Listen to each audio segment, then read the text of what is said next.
Good morning বন্ধুরা, কেমন আছো তোমরা? আশা করছি ভালো আছো, সুস্থ আছো। চুমকি হাজরা ব্লগ চ্যানেলে তোমাদের সবাইকে স্বাগত। আর আমিও ভালো আছি। প্রথমেই বাসনগুলো আগে ধুয়ে নিচ্ছি। উঠেছি কিন্তু অনেকক্ষণই, কিন্তু কাজকর্ম কিছুই হাত দিইনি, বাসনগুলো এখন ধুচ্ছি। কলতলাতে একটু বাসনগুলো পড়ে রয়েছে, এদের কেমন লাগছে, সেই জন্য ভাবলাম বাসনগুলো আগে ধুয়ে নিই। আর একটু বাসন যদি কলতলায় পড়ে থাকে না, তা দেখবে কেমন লাগে। আর বাসনগুলো ধোয়া হয়ে গেলে মনে হবে অর্ধেক কাজ হয়ে গেল। তো সেই জন্য বাসনগুলো ধুতে এলাম। বাইরে থেকে জল নিয়ে এসে আর দুদিকে রাখছি না বাসনগুলো, এগুলো একদিকে হচ্ছে আমার শাশুড়ির, একদিকে হচ্ছে আমার। বাসন দেওয়া হয়ে গেছে, শাশুড়ি বাসনগুলো ঝাঁকায় ভরে দিচ্ছি, আর আমার বাসনগুলো আমার দিকে জায়গা মতো রেখে দিয়ে এখন ঝাঁট দিচ্ছি। ঘর ফিরে সব ঝাঁট দিয়ে নামিয়ে নিয়ে উঠোনটা ঝাঁট দিচ্ছি। প্রত্যেক দিন এই ঝাঁট দেওয়া, বাসন ধোয়া, রান্না করা, এই কাজ নিয়েই সারা সারা দিন কেটে যায়। তবুও কিন্তু কাজ আর শেষ হয় না। প্রত্যেক দিন সকাল হবে তো আবার শুরু করে দাও সেই কাজ। এই রুটিনের কোনো চেঞ্জ নেই। আমরা বাড়ির বউরা এই বাড়ির কাজ ছাড়া কোনো কাজই পারি না। তবে এখন তো মেয়েরা সব মাঠে কাজ করছে, তাদের এখন দামও আছে, তারা মজুরি পাচ্ছে ভালোই। আমরা তো আর মাঠে কাজ করতে পারি না, তো কী করব, এই ঘরের কাজই করি। আর ঘরের কাজে তো কোনো পারিশ্রমিকও নেই, সেই জন্য কাজের মূল্যও কেউ দেয় না। তো আমার বর তো একবার হাসতে হাসতে বলবে এক এক সময় যে, চলো তোমাকে মাঠে কাজে নিয়ে যাবো আমার সঙ্গে, তুমি শুধু লেগে থাকবে, আমার সাথ দেবে, তাহলেই হবে। তো খুব মজা করে বলে আর কি। মাঠের কাজটা করতে পারলে তো ভালোই হতো, মজা করেই বলুক আর যাই করেই বলুক। এই যা দুর্মূল্য বাজার পড়েছে, দুজন মিলে কাজ না করলে সংসার চালানো বড় কঠিন, কঠিন ব্যাপার একটা। তো আমার ঝাঁট দেওয়া হয়ে গেছে, তারপর কলতলাটাও ধুয়ে নিলাম। আর এখন পিঁড়ে মুছতে চলে এসেছি। পিঁড়েটা মুছা হয়ে গেলে তবে মোটামুটি কাজ আমার হবে। পিঁড়ে মুছার আগে কিন্তু আর একটা কাজ করেছি, সেটা হলো জামা প্যান্ট ছিল অনেকগুলো, মাখিয়ে রেখে দিলাম। এই যে সাদা বালতিতে নামানো রয়েছে, পিঁড়েটা মুছে নিয়ে কাচবো। আর মুছতে মুছতে আমি কথা বলছি না, আমার মুখ নড়ছে, আমি পাশের বাড়ি মেজমার সঙ্গে কথা বলছি। তো বলছি যে গোটা পাড়া জল এসেছে সজলধারা, শুধু আমাদের এই কটা বাড়ি জল আসেনি। সেই জন্য বলছি যে আমাদের তো জলের দরকার নেই, ওই জন্যই হয়তো আসা নেই। আর সবারই প্রয়োজন আছে, সেই জন্যই তাদের বাড়িতে এসেছে। আমাদের হাত কলগুলো সব ভেঙে পড়ে আছে, ওই মোটর কলটা আছে বলেই তবে আমাদের চলছে। আর আমাদের ঘাট অনেক দূর, যে খাবো আর ধুয়ে নিয়ে আসবো, কেচে নিয়ে আসবো, স্নান করে আসবো, তা কিন্তু হবে না। আর আমাদের ওখানে, আমার বাবা বাড়ির ওখানে একদম বাড়ি আর ঘাট একদম কাছে। আমাদের এদিকটা কি হয়েছে জানি না, 3 দিন ধরে জল নেই, কিন্তু আর সবারই ঘরে ঘরে জল আছে। তো পিঁড়ে মোছা হয়ে গেছে, আর এখন জামা প্যান্টগুলো কেচে নিচ্ছি। আগে 2 বালতি জল নিয়ে এলাম, দিয়ে কাচছি। আর তুলা আউট পরে জামা প্যান্ট আছে, বিট্টুতে গিয়েছিলো মামার বাড়ি, সেই তুলা আউট পরে জামা প্যান্টগুলি কাচছি।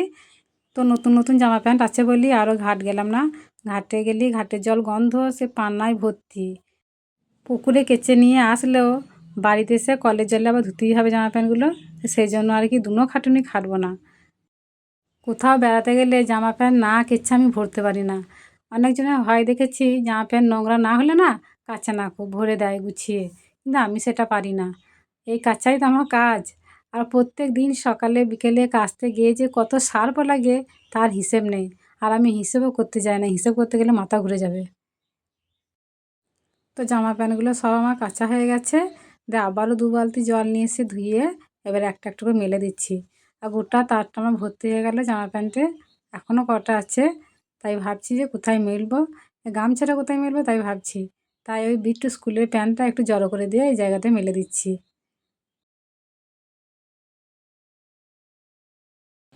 আমার কাজকর্ম সব হয়ে গেল, আর ওইদিকে পড়া করছে। তো আজকে সকালবেলাতে চা মুড়ি খেয়েই বলছে, বাবারে আবার সেই পড়া করতে হবে, পড়ার কি কষ্ট বাবা, কেন যে বাড়ি এলাম। সত্যি পড়াটা কি এত কষ্ট?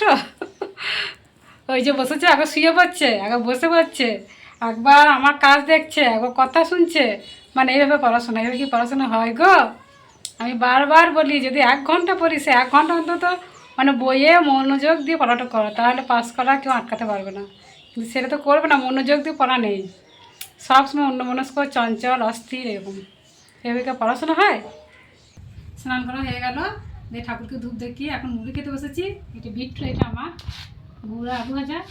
আলু ভাজা তো মুড়ি খেতে আমার একদম ভালো লাগে না। মুড়ি দুটো নিয়ে মনে বসে বসে কান্দি, আলু ভাজা দেখলে আমার একদম ভালো লাগে না আলু ভাজা মুড়ি খেতে। সেই জন্য আমি মুড়িতে একটু করে গুড় নিই, খাই। পাঁপড়টা আমি একটু আগে মিললাম, আর জল ছেড়ে গেল, শুকিয়েও গেল। এই রান্না বসাবার আগে রান্নাটা বসালাম, শুকিয়ে গেছে, তাহলে রেখেলাম না, তুলে রেখে দিই। আর এত রোদের জোর হয়েছে আজকে, উঠোনে পা দিতে পারছি না। ভাত হয়ে গেল, এখন তরকারি করছি। আর তরকারি হচ্ছে মাংস দিয়ে আলু দিয়ে ঝোল হবে। তখন মশলা দিয়ে নাড়াচাড়া করছি মাংসটাকে। এখানে এই যে তেল দিয়ে ভাজা আছে, আলুটা ভালো করে ভেজে নিয়েছি। কালকে নিরামিষ রান্না হয়েছে, নিরামিষ খেয়েছি, তাহলে আজকে আবার কী খাবো? প্রত্যেক দিন কী রান্না করবো চিন্তা, তাই না? সেই জন্য মাছ না কিনে মাংস নিয়েছি। মাছের বদলে আর কি মাংস। এখন মাছের কোনো স্বাদই নেই, সেই জন্য মাছ আর কিনে নিই। এই যে আমার মাংস চাল হয়ে গেছে, এবার নামিয়ে নেবো। আর প্রচণ্ড তো রোদ গরম, সেই জন্য বেশি তেল মশলা দিয়ে রিচ করে রান্না করি না, পাতলা পাতলা করেই করেছি। আর পাতলা পাতলা খেতেই ভালো লাগে, আর বেশি রিচ করে খেলে এই গরমেতে পেট খারাপ হয়ে যাবে। হয়ে গেছে, এবার নামিয়ে নেবো। এই ভেড়া দুটো এখনই এত মারামারি লেগেছিলো, আমি ঘরের ভেতর থেকে শুনতে পেয়ে ছুটতে বেরিয়ে এলাম। তো দেখো আমার ডিগবাজি মারছে, গায়ের বল যেন রাখতে পারছে না।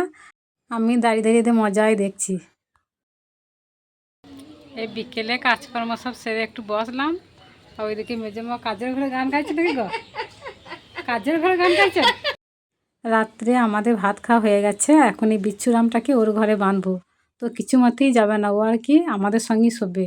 ছোটো থেকেই অভ্যাসটা ছিল, যখন ও মা মারা গেছিলো আমাদের কাছে নিয়ে থাকতাম, তো সেটা এখনও খোঁজে।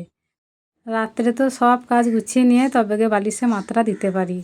একদম অবেলার সময় বিট্টুর বাবা স্নান করেছে, জামা প্যান্টগুলো ভিজে রয়েছে, তো উঠোনে মেলা রয়েছে, আমি এখন তুলে নিয়ে ঘর পানে রেখে দেবো। উঠোনেতে রাখতে না, সারা রাত যেতে নাই গো, এখনও হালকা হালকা ভিজে রয়েছে, তাই একটু মেলে দিচ্ছি। আবার তো কালকে পরবে। আর গামছাটা তো দরকারি, সকালে উঠি কাজে যাবে, তো গামছাটা শুকিয়ে গেছে। তো যাই হোক বন্ধুরা, ভিডিওটা আজকে এই পর্যন্তই। দেখা হচ্ছে আগামী পর্বে। সবাই সুস্থ থাকো, ভালো থাকো, গুড নাইট।